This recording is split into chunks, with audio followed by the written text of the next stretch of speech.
प्रतिपचंद्र लेखेव वर्धिष्णु विश्ववंदिता सहासुन सुवशेषा मुद्रा भद्राय राजते। जेथे शिवभक्त उभे राहतात तेथे बंद पडते भल्या भल्यांची मरी।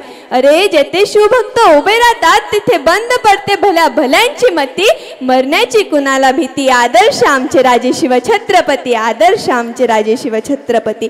मग हे छत्रपती शिवाजी महाराज म्हणजे कोण? 65 किलोची तलवार वागवतो त्याचे नाव एसाजी।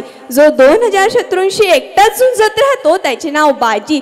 जो हात तुटला तरी शत्रूशी झुंजत राहतो त्याचे नाव तानाजी। जो 8 तासात घोडा दिल्लीहून पुण्याला घेऊन येतो त्याचे नाव संताजी। जो छत्रीच्या छावणीत घुसतो आणि छावणीचा मुकुट तोडून आणतो त्याचे नाव धनाजी। जो डाण्या वाघाला सामोरे जातो, वाघाला उभा फाडतो त्याचे नाव संभाजी। आणि या सर्वांना एकत्र घेऊन ज्यांनी हिंदवी स्वराज्य स्थापन केले ना ते म्हणजे माझे राजे शिव छत्रपती शिवाजी। अशा छत्रपती शिवाजी महाराजांना माझा मानाचा मुजरा, मानाचा मुजरा, मानाचा मुजरा। स्वराज्यापूर्वी महाराष्ट्राचा बराचसा भाग आदिलशाह आणि निजामशाह या 2 सुलतानांनी आपापसात वाटून घेतला होता। रयतेला पुरेसे अन्न न होते ना राहण्यास सुरक्षित निवारा। जुलूम आणि अत्याचारानं जो तो होता त्रासलेला। होती ना प्रकाशाची वाट, जणू दूरवर अंधार होता पसरलेला। पण तो सोनेरी दिवस उजाडला, शिवनेरी किल्ल्यावर शिवरायांचा जन्म झाला। जुलमी सत्तेनं महाराष्ट्र झाला होता घायाळ, होता न कोणी वाली करण्या रयतेचा सांभाळ। पण भवानी मातेच्या कृपेने शिवनेरीवर सूर्य जन्मला, घेण्या कवेता आभाळ, घेण्या कवेता आभाळ। शिवरायांनी रायेश्वराच्या मंदिरात मावळ्यांच्या साथीनं स्वराज्य स्थापनेची शपथ घेतली। कोण होते ते मावळे? मावळ प्रांतात राहणारे ते मावळे। मावळे अंगाने होते रांगडे, दिसायला साधे भोडे, पाठीला ढाल, कमरेला तरवार, शत्रूला बेजार करणारे, जीवाला जीव देणारे असे होते ते मावळे।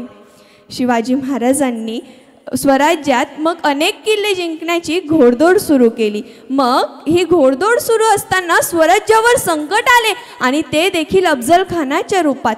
मग आता महाराजांचं काय होणार? स्वराज्याचं काय होणार? सर्वांना प्रश्न पडला। शेवटी अफजल खानाच्या भेटीचा दिवस उजाडला।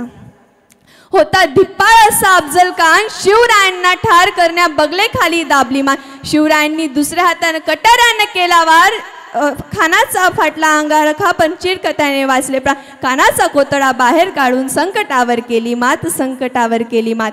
अशा प्रकारे अनेक संकटांवर जिजाऊंच्या आशीर्वादाने शिवराय संकट पार करीत होते।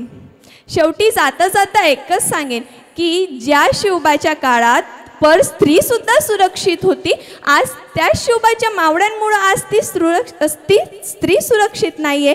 जर आज माझी शिवबा येते असते ना तर त्यांनी त्यांच्या प्रत्येक लेकीला हेच सांगितलं असतं, अगदी तलवारीपेक्षा तीक्ष्ण तुझ्या नजरेची दाद आहे, स्वराज्याची वाघिणी तू या भवानीचं वार आहे।